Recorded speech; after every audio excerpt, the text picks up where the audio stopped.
Bienvenidos a 360 grados, una visión global de la noticia, un espacio para debatir sobre todo lo que sucede en Colombia y en el mundo. Y hoy empezaremos 360 hablando con un exministro de Hacienda que tiene ganas de ser el presidente de la República. Hablamos de Óscar Iván Zuluaga. El exministro Zuluaga es uno de los precandidatos del Centro Democrático que impulsa el expresidente Álvaro Uribe. ¿Cuál es el plan de gobierno que propone Óscar Iván Zuluaga? ¿Y cómo planea derrotar a un presidente Santos que, si bien no dice aún que va por la reelección?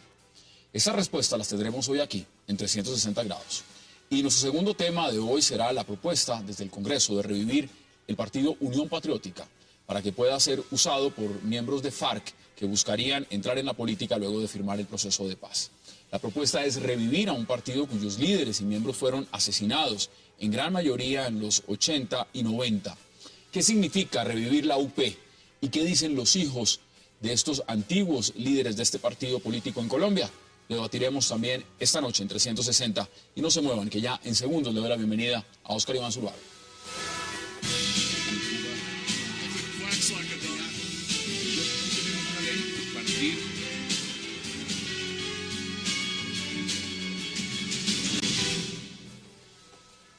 Óscar Iván, bienvenido a 360 grados. Qué placer que haya aceptado la invitación. Gracias, Hassam. Es un gusto estar acá y para que hablemos de temas... De muchos temas. De interés para tenemos todos muchos los temas. Pero bueno, empiézame contando. Usted está recorriendo todo el país. ¿Cómo va lo que es pues, una campaña dentro del Centro Democrático, donde también hay otros candidatos que quieren esa aspiración, esa nominación? Pero ¿cómo ha encontrado usted el país? Pero primero es un ejercicio muy estimulante. Hacer política cuando uno está en contacto con todos los ciudadanos, porque lo que yo estoy haciendo, Hassam, es ir a la calle. Digamos, escuchar al ciudadano, poder sentir lo que realmente son sus problemas, sus necesidades y enriquecer la propuesta política. La postura del Centro Democrático creo que le está ayudando mucho al país. Fueron los primeros en salir. Claro, somos 4 precandidatos con el presidente Uribe como líder, recorriendo Colombia, haciendo talleres para escuchar a todos los líderes comunitarios, todos los líderes sociales, de una manera abierta, sin agenda, espontánea. Muestra cuál debe ser el camino de una organización política. Por eso estoy convencido que le estamos aportando algo muy importante a la política colombiana. Diríamos que somos la única organización política que estamos haciendo eso, recorriendo el país, hablando de problemas, de propuestas de soluciones. Los demás diría uno que no tienen que hacerlo porque el candidato sería, a no ser el polo que tiene a la doctora Clara López, claramente el presidente Santos va a ser el candidato del resto. Pero eso parece ser. Eso es un error, la política hay que hacerla todos los días. Y un gobernante que entienda la dimensión de la política todos los días debe estar en contacto con el ciudadano. Ese es el problema del gobierno Santos, que no ha logrado conectarse con las realidades del país, no ha logrado entender los problemas nacionales y no tiene una agenda clara. Por eso hoy el país, con inmensa preocupación yo veo, ha perdido su rumbo. Y es lo que están sintiendo los ciudadanos colombianos. Y uno lo siente. ¿Qué es lo que más le dicen? ¿Qué es lo que más le dicen, digamos, cuando va a las regiones? Porque una cosa es la perspectiva de ver Colombia en las ciudades, verlo en Bogotá. Otra cosa es cuando uno va a los municipios, cuando va a las diferentes regiones del país. Y lo estamos viendo en manifestaciones de paros. Lo que fue el paro cafetero, lo que pudo ser el paro arrocero, lo que tenía que ver con el mismo tema del agro en Colombia. ¿Usted cómo ve eso en las regiones? Los colombianos están preocupados por el retroceso en seguridad. La seguridad en las regiones se ha perdido muchísimo. El tema de la extorsión, de las bandas criminales, lo que ocurre con las pandillas juveniles, el microtráfico. Están muy angustiados con La Habana. Los diálogos de La Habana en Cuba son de un inmenso riesgo para los colombianos, porque nadie entiende cómo puede estar un gobierno legítimo, hablando de igual a igual, con una organización narcoterrorista que sigue secuestrando, asesinando, extorsionando. Pero eso ya está cocinado. Es decir, lo de La Habana usted ya lo ve que eso ya entró en su etapa final y ahorita veamos la perspectiva cuando se habla del tema agrario. Sería muy grave para el país. Por eso le estamos advirtiendo los riesgos que tiene para Colombia lo que se está discutiendo en La Habana. Para que el gobierno entienda que no es ponerse de acuerdo el gobierno con las FARC, es cómo interpretar lo que estamos viendo los colombianos y los riesgos que tiene unas conversaciones secretas, no sabemos qué han acordado, qué han hablado, únicamente hay informaciones generales en rueda de prensa, pero esa es una de las dificultades. Los colombianos no sabemos ¿Qué le preocupa? ¿El tema de impunidad? El tema de impunidad, el tema de elegibilidad. Eso es muy La grave. participación en política. Que cabecillas que han cometido delitos de lesa humanidad mañana estén en el Congreso. Por Dios. La discusión del modelo de tierras y de desarrollo agrícola. Lo de las zonas ¿Cómo de se va a hacer reserva eso? campesina. Gravísimo. Porque detrás de eso el interés de las FARC es crear repúblicas independientes. A las FARC no se le puede creer. Los colombianos no somos ingenuos. Es que Hassam, las FARC, le dimos una oportunidad en el Caguán en el año 2000 muy grande. Y lo único que hizo fue engañar a los colombianos. No se le olvide que después del Caguán, las FARC fueron denominadas una organización narcoterrorista por el mundo entero y no han dejado de serlo un solo día. Siguen siendo igual, pero ya hay una connotación. En estos días decía el ministro de Defensa que las FARC hoy se parecen a las BACRIM. Ya no solo no son una organización narcoterrorista, sino una banda criminal. Pero si uno, a ver, veámoslo también en perspectiva. Uno ve las declaraciones del jefe negociador Humberto de la Calle y dice el gobierno, las zonas de reserva campesina, por ejemplo, se van a mantener en el estatus en el que están planteados. O sea, lo que pida las FARC, eso no se va a dar. Y en el contexto también de lo desmilitarizar y eso tampoco se va a dar. Es decir, ¿qué tanto se le puede creer entonces al gobierno frente a lo que está negociando allá? Entonces, ¿para qué se sientan a hablar? Entonces, es la pregunta que un colombiano del común se tendría que hacer. ¿Qué tiene que discutir un gobierno legítimo con una organización terrorista? Es que nada de eso puede estar en juego. Claro, ¿a qué le apuesta las FARC con las zonas de reserva? Que con sus milicias, con las áreas en las que hoy tiene narcotráfico, mañana pueda consolidar territorios independientes. No podemos ser ingenuos los colombianos con las FARC. Las FARC siempre nos han engañado. Y por eso, la única fórmula para poderse asentar con las FARC es exigiéndoles un cese unilateral de sus acciones terroristas. Como lo dijo el presidente Santos el día de su posesión, Hassam. 4 inamovibles. Bueno, pero eso es otro discurso. Bueno, pero fíjese que no es coherente. 4 inamovibles y por eso los colombianos no creemos. Y por eso lo están castigando en las encuestas de opinión. Porque una cosa es lo que ha dicho y otra cosa es lo que está haciendo. 4 inamovibles, renuncia a las armas, al secuestro, a la extorsión y al narcotráfico. Nada de eso está sobre la mesa inicialmente. Pero usted sabe muy bien que el tema de la agenda cambió. La agenda del presidente Santos es otra. Y en el marco de lo que representa esa agenda, los partidos políticos, y no hablemos de, por supuesto, la totalidad, pero sí un 85% de los partidos políticos en Colombia se han ido detrás del presidente. Algunos cuestionan si eso es mermelada, otros dicen que esto es política. El tema de fondo es que en el marco de lo que significa la reelección y el proceso de paz, ¿usted cree que eso está ligado? Y que evidentemente esa favorabilidad que pueda tener el proceso de paz depende de la reelección del presidente Santos. El pueblo colombiano le está castigando la falta de coherencia al gobierno y al presidente Santos. ¿Por qué? Porque se hizo elegir con unas ideas. ¿Por qué votamos los colombianos por Santos? Para que le diera continuidad a lo que venía ocurriendo en el país, a la política de seguridad democrática, a la promoción de la inversión, a la política social. Y él creó una agenda diferente. Se hizo elegir y gobernó con otras ideas. Eso se lo está castigando a los colombianos. Porque el país está retrocediendo. Estamos retrocediendo en seguridad. Los diálogos de La Habana son un riesgo enorme. La economía se está debilitando. Crecemos a tasas menores. La crisis del sector agropecuario es inmensa. No es sino ver lo que ha ocurrido con los paros. Usted fue ministro no hay de Hacienda. reforma a la justicia. Bueno, la reforma fue un fiasco. Eso fue un fiasco completo y se reconoce en todas las esferas. Ahorita está presentando, el gobierno acaba de presentar una nueva reforma de salud. Pero mire, vamos por partes. Usted fue ministro de Hacienda. A usted le gustan los números. Conoce. En el tema de fondo de lo que dice el DANE, por ejemplo, de un 4% de crecimiento. Esas cifras, ¿cómo las valora usted? Eso es una cifra modesta para Colombia. Colombia debería crecer a una tasa potencial que es del orden del 4.8%, según lo reconoce el propio gobierno. Crecer el 4 es crecer menos de lo que debería crecer la ministro economía. Cárdenas está diciendo que es una maravilla. No, no es una maravilla. Él reconoce que no se pueden sentir satisfechos. Con un crecimiento del 4%, ¿qué es lo que está creciendo fuerte? El sistema financiero y la minería. No tenemos un crecimiento económico que esté siendo impulsado por la agricultura y por la industria, que es donde está el verdadero empleo formal y el mayor valor agregado para un país. Un país que crezca, porque crece el sistema financiero y la minería, debería estar muy preocupado, porque ese no es un buen balance en el crecimiento económico. Crecemos menos, por ejemplo, que Perú y Chile. Eso está claro. Aún con unas condiciones externas iguales Panamá. para los 3 países, ellos crecen mucho más. Luego, Colombia sí tiene que revisar la dinámica de crecimiento económico porque el año 2012 no es bueno y las perspectivas de este año son muy dudosas. El primer trimestre no arrancó bien. Las cifras que ya conocemos de industria, por ejemplo, en enero y comercio del DANE, no son buenas, de construcción, de venta de vehículos. El índice de confianza del consumidor está cayendo. Se han debilitado las condiciones esa bandera económicas. económica, entonces, en su opinión, está bajando. Se ha perdido. Las cifras son contundentes y son evidentes. Sobre uno de los puntos, y miremos el tema agrario en Colombia, ¿usted cómo cree que el gobierno manejó el paro cafetero? Pues muy mal. Lo primero es que cómo se deja llevar a un paro. Mire usted lo que ocurrió. En diciembre del año pasado, en el Congreso Cafetero, el presidente Santos le dijo a los cafeteros, la caficultura no está en crisis. 2 meses después, en pleno paro, dice, es muy grave lo que le está ocurriendo al café. Y resulta que el precio del café en diciembre era el mismo de febrero. Entonces es un gobierno que no interpreta la realidad. Y por eso los cafeteros tuvieron que llegar al paro. Y con un costo muy alto para el gobierno nacional. Colombia no tenía paro cafetero desde 1995. ¿Cómo es posible?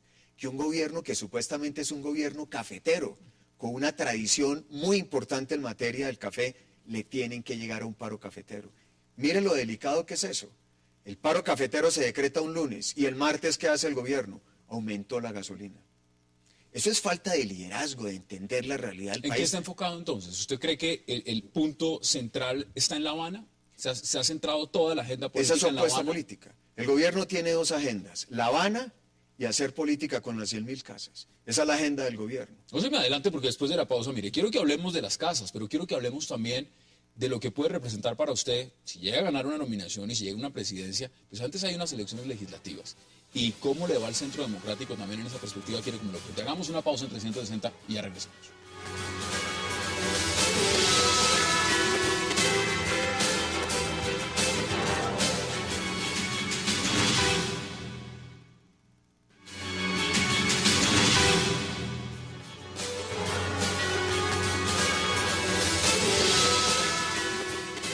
Regresamos a 360 grados en esta entrevista con Óscar Iván Zuluaga. Mire, usted estaba hablando de las casas.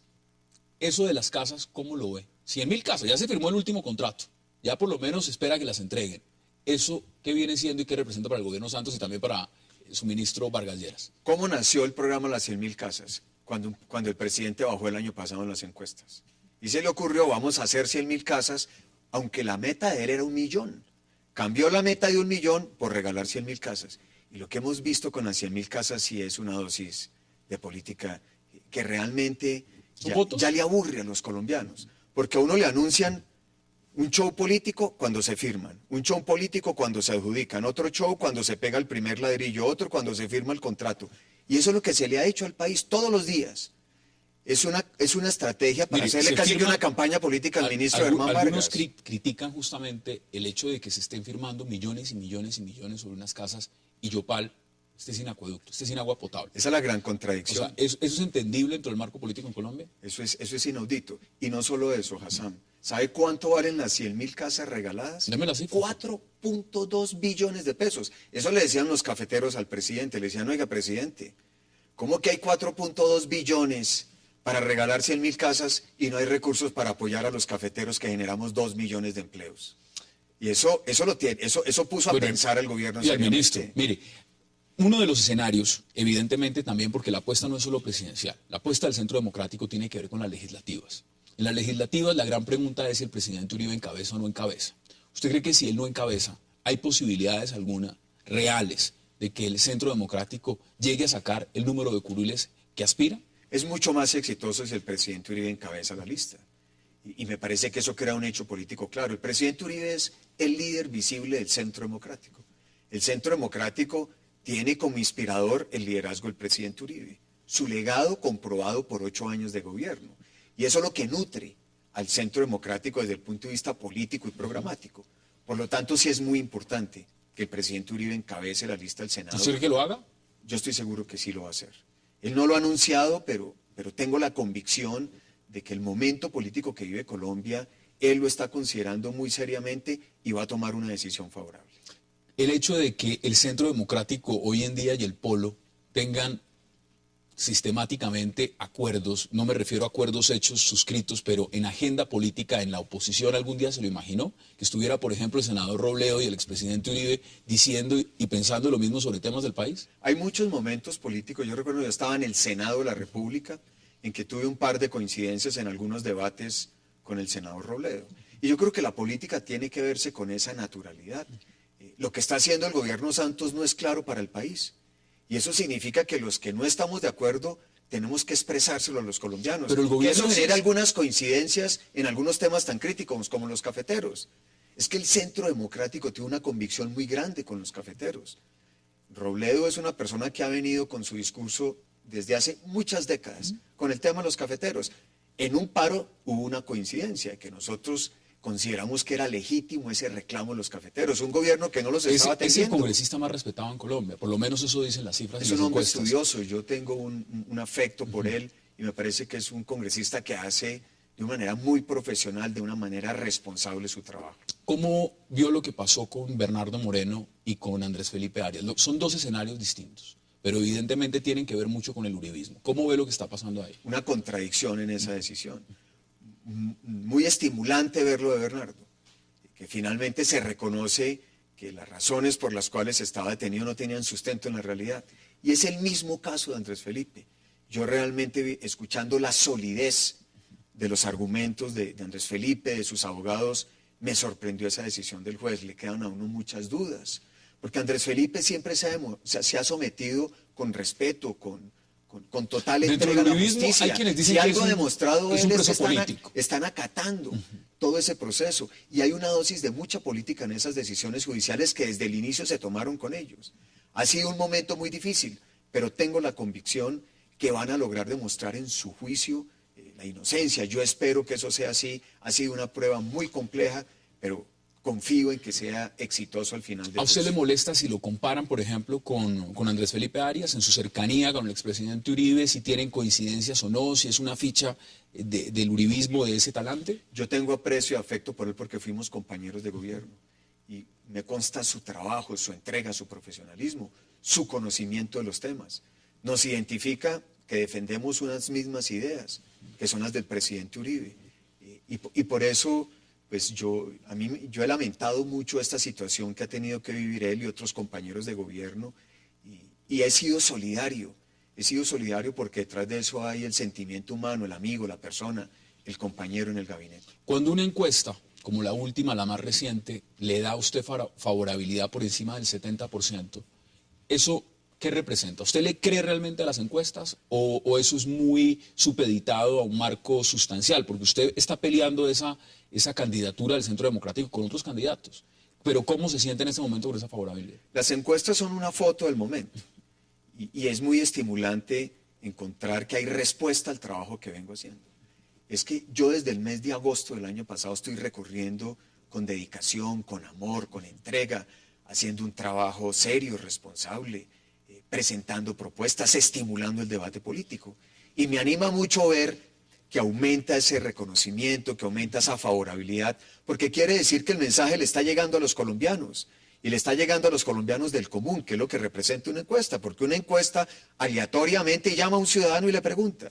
Y si ese ciudadano responde, es porque tiene elementos de juicio para hacerlo. Un presidente de Colombia a futuro, igual, independientemente de lo que esté pasando, no simplemente puede pensar en lo interno, está lo externo.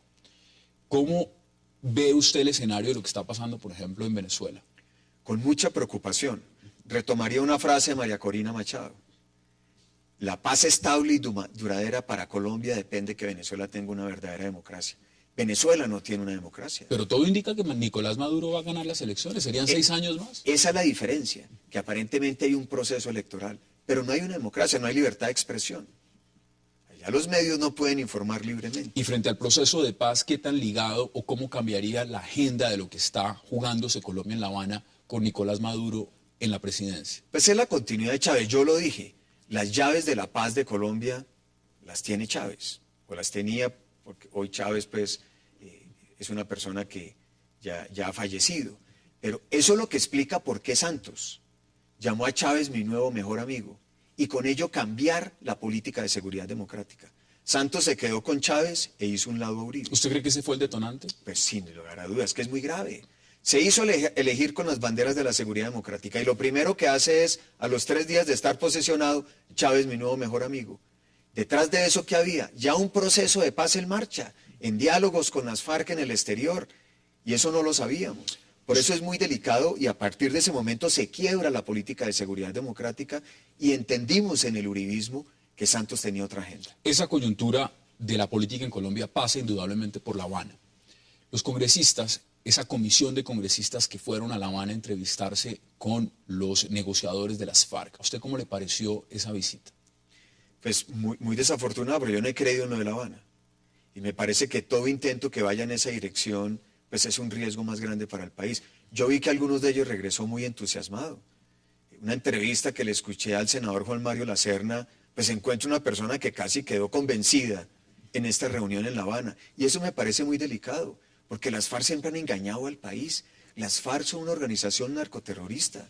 Las FARC nunca han aceptado que deben dejar de ser terroristas para poderle aportar algo al país. Está claro también que la vía armada no los ha aniquilado del todo. Es decir, pero los debilitó. Es que el tema Hassam es el siguiente. Las FARC tenía 20.000 hombres armados en el 2012. En el 2010 eran 7.000. ¿Qué faltaba? Que Venezuela no los apoyara. Cuando el presidente Uribe hizo la crisis diplomática con Chávez, entre otras cosas por la información que siempre dio el ministro de Defensa, Juan Manuel Santos, sobre cuáles eran las coordenadas de los campamentos de las FARC en Venezuela, se le mostró al mundo, se desnudó la realidad del apoyo de Chávez, que era lo que hubiéramos esperado quienes elegimos al presidente Santos. Claro que reanudara las relaciones con Venezuela, pero le exigiera que renunciara al apoyo a las FARC, porque es que es muy fácil cometer actos terroristas en Colombia, cruzar la frontera y tener el apoyo político y económico del gobierno de Venezuela. Frente a quienes catalogan al Centro Democrático como la extrema derecha, como una opción realmente que está al otro lado y que no está buscando nada distinto, sino reivindicar y volver a posicionar al expresidente Uribe en el poder. ¿Usted qué les dice? Pues que no han entendido y no conocen la realidad de las cosas. Y se van a llevar una sorpresa política como siempre se la llevaron con Uribe. A mí no se me olvida una frase del expresidente Gaviria cuando Uribe ganó la reelección. Y no es que menosprecie a Uribe. Nosotros somos una organización que hace un trabajo político serio. Estamos en contacto con los ciudadanos, siempre sintonizados, porque es que la política por excelencia tiene que darle respuesta a los problemas de los ciudadanos. Si no, no tiene sentido. Si la política no conecta con la realidad ciudadana, es una política que carece de respuestas. Y eso es lo que hace el Centro Democrático, es una convergencia de diferentes vertientes políticas. Es un punto de encuentro en los líderes ciudadanos. Se lo pregunto porque ya entramos en la recta final, pero en Venezuela, por ejemplo, hoy en día, y son dos cosas totalmente distintas, pero en Venezuela muchos se preguntan si puede existir, si puede arrastrar el chavismo sin la figura de Hugo Chávez. Hugo Chávez ya no está, y es algo muy distinto al uribismo, pero ¿puede realmente Oscar Iván Zuluaga o cualquier otro de los precandidatos que hay en el Centro Democrático arrastrar sin la figura de Uribe? Usted como persona suelta, que es la gran pregunta. Yo tengo lealtad por unas ideas, y yo he hecho política al lado del presidente Uribe. Digamos, me he formado dentro del uribismo. De eso me siento muy orgulloso. Yo aspiro a ganarme, como Oscar Iván Zuluaga, la confianza de los colombianos. Primero para ser el candidato del uribismo y luego para ser el presidente de la República y derrotar a Santos o a los otros contendores políticos en las elecciones. Ese es el trabajo político que estamos haciendo. Usted Ese no es el recorrido por el país. Usted no menosprecia a ninguno de los que están en la baraja del uribismo, pero ¿con quién se ve cabeza a cabeza en lo que es esta aspiración? No, todos son personas valiosas, preparadas. Yo siento un profundo respeto por ellos. Y esta es una contienda muy interesante que, entre otras cosas, le aporta mucho al país. Somos 4 precandidatos haciendo un trabajo político y debe salir uno que sea el mejor, el que permita más posibilidades de ganar, el que esté más conectado con los colombianos, el que genere más confianza, el que genere más posibilidades de construir consensos con otras fuerzas políticas. En 30 segundos, dígame 2 de los pilares más importantes de su campaña. Las 2 cosas que usted dice, esta es mi campaña, son estos mis 2 pilares. Seguridad de la mano de la justicia y una política de educación pública que le dé oportunidades a los jóvenes. Pues Oscar Iván Zuluaga, ojalá le vaya muy bien, porque Colombia necesita evidentemente alternativas políticas y los colombianos sabrán qué es lo que ellos quieren elegir. Gracias por aceptar la invitación a 360. Muchas gracias, Hassam, por esta oportunidad y complacido de estar en el programa. Bueno, y ustedes no se vayan porque después de la pausa entraremos a hablar de un tema muy polémico en Colombia que tiene que ver con la UP. Ya volvemos.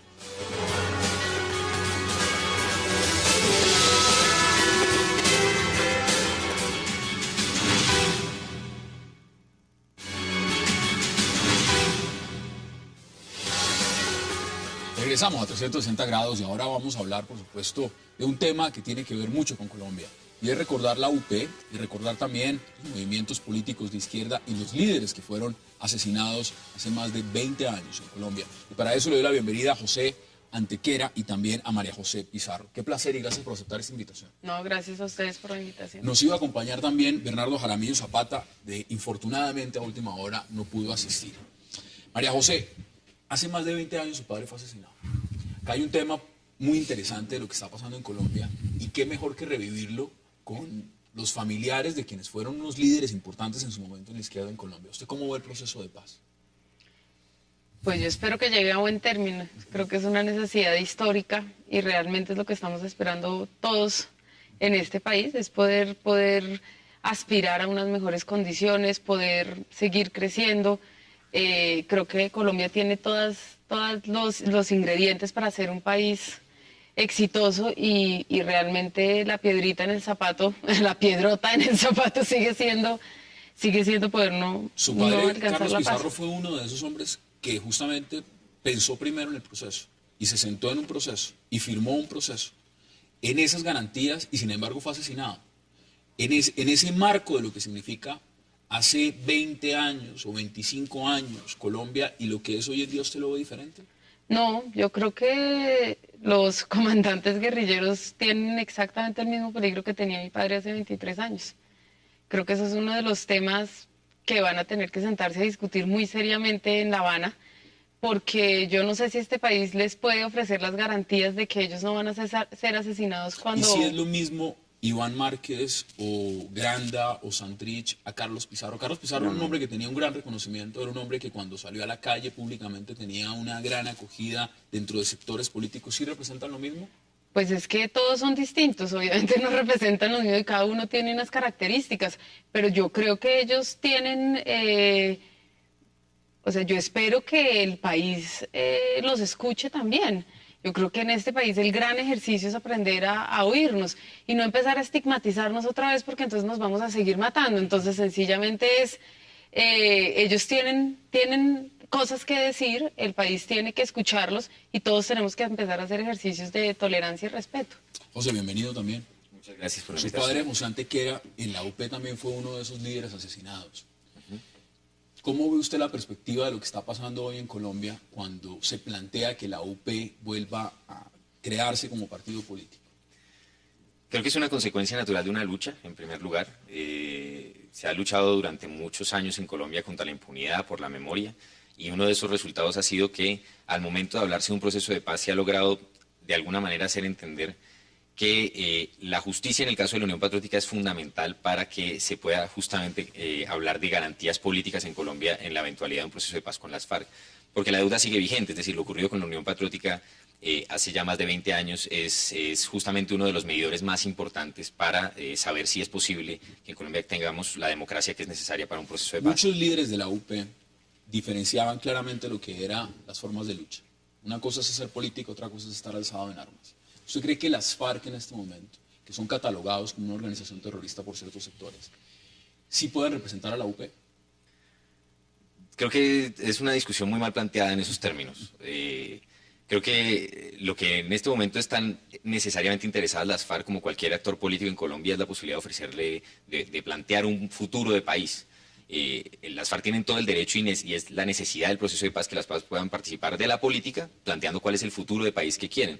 Eso requiere unas concepciones sobre el pasado y unas concepciones históricas, dentro de las cuales hay una valoración de lo que fue la Unión Patriótica, pero la Unión Patriótica es un proceso que no se revive en términos reales, es decir, nosotros estamos demandando una reparación política, una reparación simbólica, una reparación que implica memoria, pero que no puede significar confundir los términos, es decir, la Unión Patriótica es un proceso que tuvo su momento. Pero usted mismo lo dice, ¿hay memoria histórica en Colombia? ¿Ustedes creen que hay memoria histórica sobre lo que realmente pasó con la UP? No, entre otras cosas por eso, porque una de las pretensiones iniciales que tienen cada persona, o muchas personas que hablan en los medios de comunicación sobre el tema de la Unión Patriótica, es hablar directamente de la combinación de las formas de lucha. Y eso demuestra una gran falta de memoria histórica sobre lo que fue la Unión Patriótica.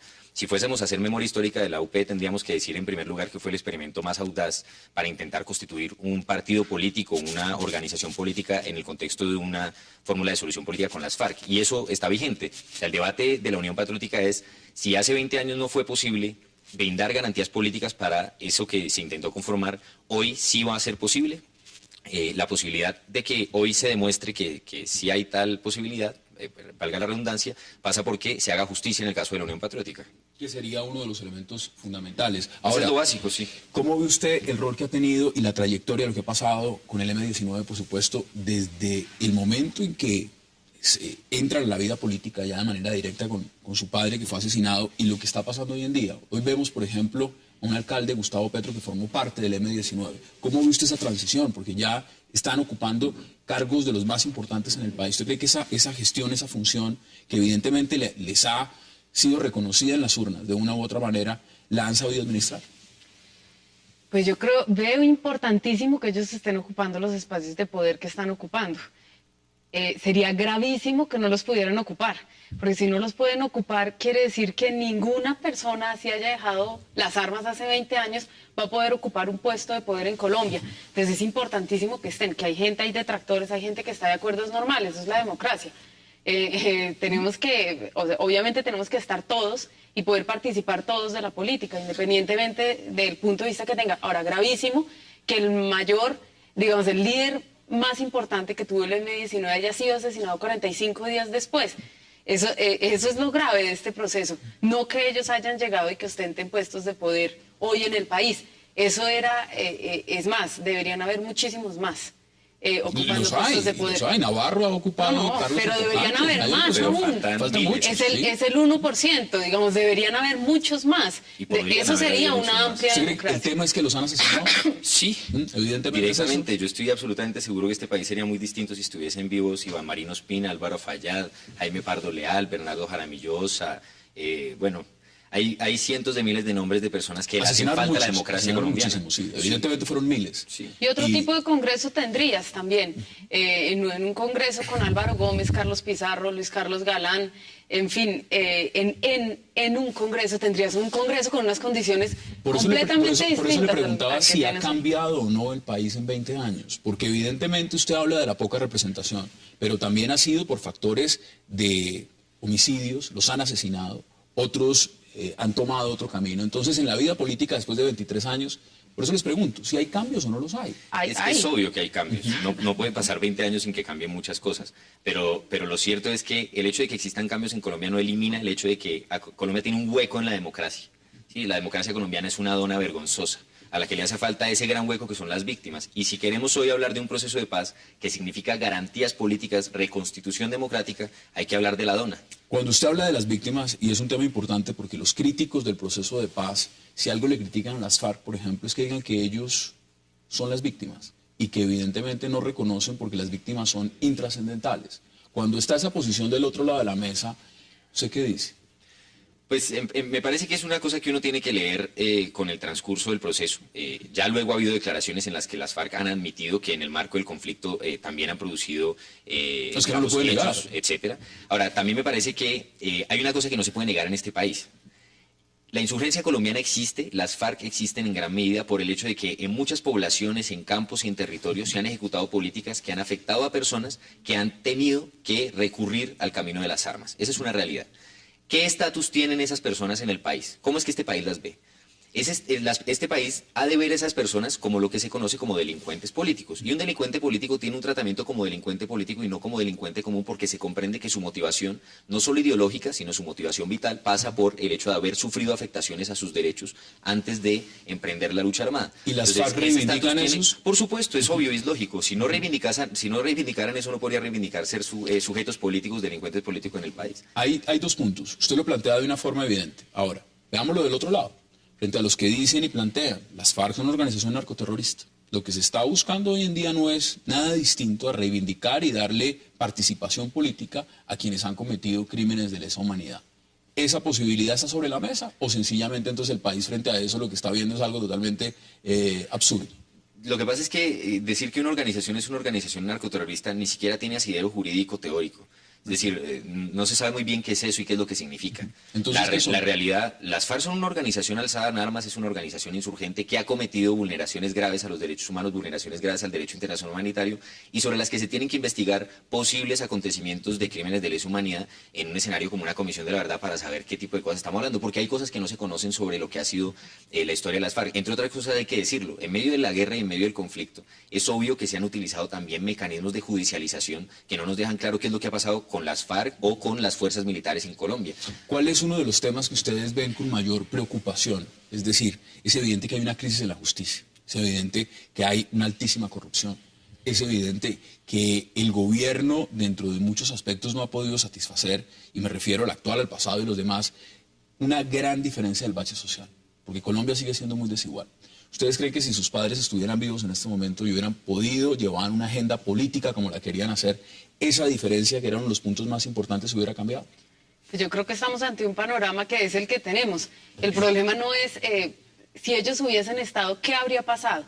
La realidad es que no están hoy. La realidad es que fueron asesinados. La realidad es que fueron asesinados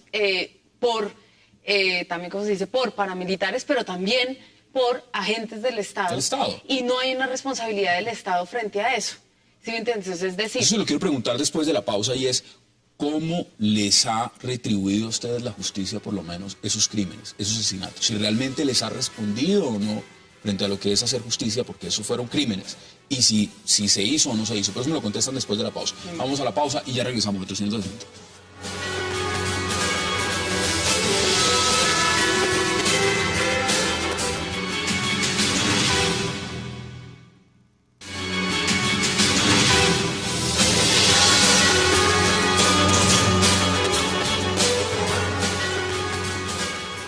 Regresamos a 360 grados y nos encontramos hoy con José Antequera y con María José Pizarro. Estábamos hablando de algo importante, y es, ¿qué ha hecho la justicia? Después de 20 años del asesinato de los padres de ustedes, ¿qué ha hecho la justicia? Esa es una respuesta rápida, no ha hecho nada. Exacto, nada, no ha hecho rápido, nada. Sí, pero yo voy a retomar una cosa, y es... Sí vale la pena hacernos la pregunta acerca de qué fue lo que pasó con el asesinato de Carlos Pizarro, Leonardo Jaramillo, José Antequera y muchos. Lo que pasó fue histórico. No es simplemente la ausencia de ellos, pues como si se tratara de algo más. O sea, lo que se asesinó con esa generación fue la posibilidad histórica de que en Colombia se realizara, no la paz que vamos a realizar ahora, que es una paz que desafortunadamente tendrá que ser con demasiadas concesiones en términos de lo que son las reivindicaciones sociales inmersas en el problema del conflicto. Lo que se asesinó fue la posibilidad de una paz que hubiese llevado a transformaciones mucho más profundas de las que vamos a lograr en este momento. ¿Usted cree que la izquierda, digamos, y cuando hablamos de la izquierda en América Latina, y también quiero conocer la opinión de ustedes frente a lo que es la izquierda hoy en día en Colombia, la izquierda llegó a Brasil a la presidencia, llegó a Venezuela, estuvo en Chile ya no con Piñera, pero también estuvo en Uruguay, lo está ahora con el kirchnerismo en Argentina? ¿Por qué la izquierda en Colombia no ha podido llegar a la presidencia? Yo creo que tenemos una izquierda huérfana, pero también tenemos una democracia huérfana. Es decir, los líderes naturales que tenían que llegar a ocupar los puestos de poder, digamos, el relevo generacional no está todo asesinado. Entonces, los mataron, o sea, decirlo como es, sencillamente los gobiernos los mataron. Exacto, entonces tenemos una democracia huérfana, faltan muchos, tenemos una izquierda, en mi criterio, huérfana. Hay grandes personajes poco reconocidos que están igual haciendo política, y falta que se preparen nuevos rostros que puedan aglutinar, pero no solamente la izquierda. Lo que pasa es que yo creo que ya yo creo que si queremos, este es un criterio muy personal, si queremos superar realmente el conflicto o la visión que tenemos del enemigo en este país, tenemos que dejar de hablar de izquierda y derecha. No, evidentemente es un tema, y en el mundo en general, es un tema político, pero sí, o sea, en Colombia pasa algo muy grave, y es que en Colombia los extremos los han ido aniquilando. Y esa es una de las grandes problemáticas. No solamente los extremos. Pero es que hablar de la izquierda en Colombia no es hablar de un extremo. No me refiero a un extremo. Pero de lo que estamos hablando es del hecho de que la nación colombiana pudo haberse reconfigurado en torno a otros valores y otro modo de vivir muy distinto. Y ha habido un plan específico por no hacerlo. ¿Por qué sí pudo pasar en otros países y no pasó en Colombia? Yo te invito, por ejemplo, a que revisemos la prensa del año 1988, 1989 en América Latina. En esos periódicos aparecen, en el mismo periódico, las campañas presidenciales de Lula da Silva, la campaña presidencial de Tabaré Vázquez y la campaña presidencial de Bernardo Jaramillo a la presidencia. Lula llegó a la presidencia. ¿Cuántos años después? Bastantes más. Tabaré también. Y en Colombia el que estaba de candidato no llegó. En lo que llegó a Brasil, en lo que llegó a Uruguay, pues hay cambios fundamentales. Seguramente el programa político de Lula no es el mismo de los años 80 que el que llegó a la presidencia, porque pasaron muchas cosas en el mundo que no solamente dependen de las voluntades de ellos. Pero lo cierto es que América Latina toda tiene que entender, además el mundo, lo que pasó en Colombia fue el truncamiento de aquello que no ocurrió en el resto de América Latina. Con las particularidades, eso es real. Y reparar eso, ¿cómo se repara? No, políticamente hay que decirlo. Una cosa es la derrota en las urnas y otra cosa es asesinar a la oposición o asesinar al que piensa distinto. Y es muy cierto, es decir, una de las cosas que le han dicho como una gran mentira al pueblo colombiano es que las ideas de izquierda han sido vencidas en el campo de las ideas. Y no han sido vencidas en el campo de las ideas, han intentado ser asesinadas, pero no han sido vencidas en el campo de las ideas. Es evidente que los han asesinado, es evidente. Está. Ahora, yo les pregunto, frente a esos antecedentes, uno ve al representante Iván Cepeda, que hace política y también ha heredado exactamente lo mismo que ustedes. ¿Ustedes han pensado en hacer política a futuro? ¿Les gustaría hacer política? Pues yo creo que en este país tienen que haber las garantías para que nosotros podamos expresar. Sí, pero no solo expresarse, es aspirar el día de mañana. Porque yo sí te digo que, por ejemplo, en el caso particular de Iván Cepeda, en mi criterio, es muy distinta la imagen que constantemente se está vendiendo. Yo creo que es uno de los pocos políticos honestos que hay en el Congreso. Creo que es un hombre que trabaja.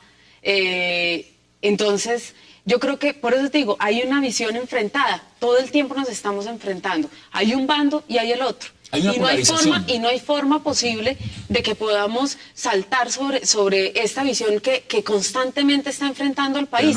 Y la enfrentan los medios. Nosotros hacemos mucha política. Lo Todo que el pasa es que en el ámbito donde nosotros nos movemos, llámese izquierda o no. Derecha, como se lo quiera llamar, sí. No, derecha no es. Bueno, eso sí, no. Sí, pero en ese ámbito, la política no es solamente el tema de lanzarse a las elecciones y buscar votos. Nosotros hacemos política porque hacemos activismo social, porque estamos pensando, porque producimos pensamiento. Nosotros ¿Usted está pensando mucho en el tema de la memoria histórica? No, y de otras cosas. Acabamos de hacer un plantón frente al canal RCN repudiándole el tema de la novela Los Tres Caínes. Por supuesto que la discusión no es si quitan la novela o no la quitan, es mucho más allá que esa discusión. Esa es una discusión importante, pero la discusión más allá es cuáles son los valores que rigen, la concepción histórica que rige el quehacer político del pueblo colombiano. Eso es política, absolutamente política. Pero mire, usted plantea algo importante y lo ha dicho también María José. El tema es de criterios.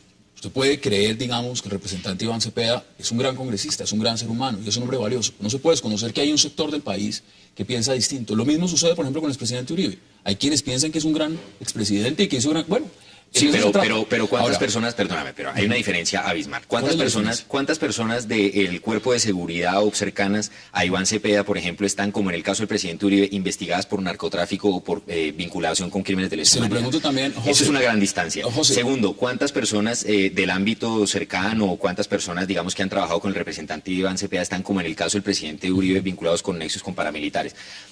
La mayoría de las personas que apoyaron como congresistas al presidente Uribe para que llegara a la presidencia terminaron después vinculados con la parapolítica. Las personas que acompañan al representante Iván Cepeda son del Polo Democrático Alternativo o de los movimientos sociales y eso no pasa ahí. Por eso es importante el debate, justamente porque cuando se ven las perspectivas y las acusaciones, por ejemplo, que ha hecho, y ahí entraríamos en otro debate, que ha hecho el representante Cepeda sobre el expresidente Uribe, muchos cuestionan si está manipulando o no los testigos. Si 21 no, y entramos en otro debate. Entonces, la gran pregunta... Entremos en el debate que sea, pero hagamos la lista comparada. Bueno. ¿Cuántas personas, digo yo por lista, del círculo de las personas que acompañan al representante Iván Cepeda han sido siquiera investigadas por asuntos siquiera similares a las personas que del propio círculo de seguridad acaban de retirar a una de las personas que ejerció la seguridad del presidente Uribe, otro más, ¿cierto? Vinculado con el tema del narcotráfico y el paramilitarismo. Estamos hablando de realidades objetivas, es que esto no es un tema de discusiones y debates. ¿Usted cree, digamos, que en el marco de lo que eso representa, y esto no es un debate porque no están las posiciones de derecha para contrarrestarle lo que usted diga, sino es una posición desde la posición de ustedes? La marcha patriótica. ¿Cómo ven marcha patriótica? ¿Les gusta Marcha Patriótica? Es una esperanza gigante para este país la posibilidad de que exista un movimiento como la Marcha Patriótica. No por lo que muchos periodistas piensan que es la idea de que la Marcha Patriótica es el experimento de las FARC o el revivir la Unión Patriótica. Las personas que vinieron a marchar en Colombia en la Marcha Patriótica vinieron campesinos, vinieron indígenas. Sí, yo no sé cuántas veces hemos visto en Colombia marchar en los últimos años a campesinos indígenas, de nuevo empoderados, campesinos indígenas que en este país están normalmente mandados simplemente a ser reclamantes de indemnizaciones, a pedir familias en acción, ese tipo de cosas. La esperanza de que se empoderen, la esperanza de que existe un movimiento político desde ahí es gigante. ¿Usted cómo lo ve? ¿Cómo ve Marcha Patriótica? Quisiera ver muchas más marchas en general, no solamente la patriótica, sino querría ver a todos los sectores sociales de este país empoderados. El 9 de abril va a haber una marcha importante. En la que estaremos. Por supuesto, ustedes van a estar ahí, habrá un sector de la opinión que no va a estar y que está en contra. Y a la cual invitamos también a que esté. Exactamente. En ese marco de lo que significa en Colombia, porque volvemos al tema fundamental y es un proceso de paz, ¿está el país todavía muy polarizado frente a eso? Pero es que nosotros no podemos seguir polarizados. Pero ¿se puede negar que se está polarizado? Obviamente, sí, estamos polarizados, pero independientemente de eso, tenemos todos como colombianos. Ya no se trata de si estamos polarizados, si somos de derecha, si somos de izquierda, de arriba, de abajo. Ya no se trata de eso. El problema es que tenemos una necesidad y tenemos todos que tener un objetivo claro, absolutamente claro, que es conseguir la paz. Y no por nosotros, por nuestros hijos, por nuestro futuro. O sea, yo quiero que mis hijos crezcan acá. Yo quiero crecer acá y quiero envejecer acá. Es una polarización nueva. Es una polarización nueva. O sea, ¿por qué es una polarización nueva? Porque en este momento el país se está definiendo entre los que queremos la paz y los que no. Sí, entonces entre los que no quieren la paz está José Duro Gaviria, está Álvaro Uribe Vélez. ¿Es esa posición ese tipo de personas son los que no quieren la paz? ¿Es esa posición tan simplista de no querer la paz o es una posición muy distinta y es no querer la paz dentro de unas condiciones como las que se están dando? No, es una posición, es que no es para nada una posición simplista. No se quiere la paz. El debate cuál es, el debate es si Colombia continúa en guerra, continúan los negocios de los que se alimentan en la guerra, continúan los negocios de los que venden las armas, continúan los negocios de los que argumentan el conflicto armado interno para meterse en los territorios, imponer empresas multinacionales. Eso es lo que continúa en Colombia. Si en Colombia hay paz, aún con un gran espectro ideológico, con un gran espectro político, hay una participación política democrática, es decir, hay una discusión de otro tipo y conformar un gran bloque en Colombia por la paz es lo que estamos intentando hacer. Habla de armas y habla de un montón de cosas, pero en ningún momento ha hablado de los secuestros de las FARC, en ningún momento ha hablado del reclutamiento de menores. ¿Y qué quieres que te diga sobre eso? No, es que usted está planteando un lado de la historia. No, hablemos de eso, pero ¿qué quieres que te diga al respecto? Sería interesante si yo no fuera moderador y lo podríamos hacer. Pero pregúntame algo que quieras que te diga sobre el tema de los secuestros o sobre lo que sea y te respondo. Se puede hablar sobre la paz en Colombia cuando simplemente se cataloga los errores de un sector y no se habla del... No, mire, yo le puedo decir a todo el mundo en cámara, esa es la cámara, le puedo decir a todo el mundo... Somos absolutamente conscientes de que en Colombia las guerrillas han cometido actos que nosotros reprochamos absolutamente. Eso de alguna manera elimina el hecho de que la necesidad de toda la nación colombiana es un proceso de paz por la vía política y por la solución política y negociada. No. Entonces... Mira, nosotros estamos dispuestos y siempre hemos estado, o sea, nosotros no estuvimos alzados en armas. Eso sí, yo soy, José no, está clarísimo. Yo soy hija de un comandante guerrillero. José no, yo soy hija de un comandante guerrillero. No me he alzado en armas jamás. No me voy a alzar en armas jamás. Lo que no quiere decir que no respete históricamente la posición de mi padre, ¿vale? Eso lo voy a dejar clarísimo. Claro. Pero sí te voy a decir que, o sea, la paz se quiere o no se quiere. O sea, no hay un punto medio. No hay un punto medio. Y por eso podríamos dialogar con las Fuerzas Armadas, con la gente de derecha, como lo hemos hecho muchas veces. Hemos asistido en actos públicos conjuntamente. No hay problema. Nosotros queremos la paz. Ahora, la paz para seguir en la eterna, o sea, para que mañana vuelvan a salir las nuevas FARC, los nuevos M19, sí, los nuevos... o las nuevas BACRIM. No, un proceso de paz como el de una desmovilización como la de los paramilitares, no la queremos en el país. Sí, pero si queremos... Esa es su posición, y es totalmente... Y si queremos desmontar la maquinaria de guerra que hay, ¿qué se necesita? Que todos como nación hagamos una reflexión, es que también tiene que haber un acompañamiento de la población civil en general, y una educación del gobierno a la educación a la población civil para educarla en torno a la paz. O sea, es que la paz tiene que ser un movimiento fuertísimo. Por eso invitamos a la gente que no nos acompañará el 9 de abril a que por favor nos acompañen. Lo hagan. Bueno, ahí están las posiciones y por eso es importante ponerlas sobre la mesa. José, deme sus conclusiones en 30 segundos. Está muy claro que la paz tiene que ser el gran objetivo de todo el país en este momento. Y está muy claro que es necesario que se aísle a quienes no quieren la paz. Nosotros estamos del lado de lo que la queremos y nos vamos a ver el 9 de abril y muchas otras fechas marchando, caminando y haciendo política por la paz, porque es para eso, para lo que nacimos. Y aquí en 360 lo más importante para nosotros es poner todas las posiciones sobre la mesa, porque así como están ustedes teniendo una posición está la otra. Y lo importante en un país democrático es escucharlas a todas.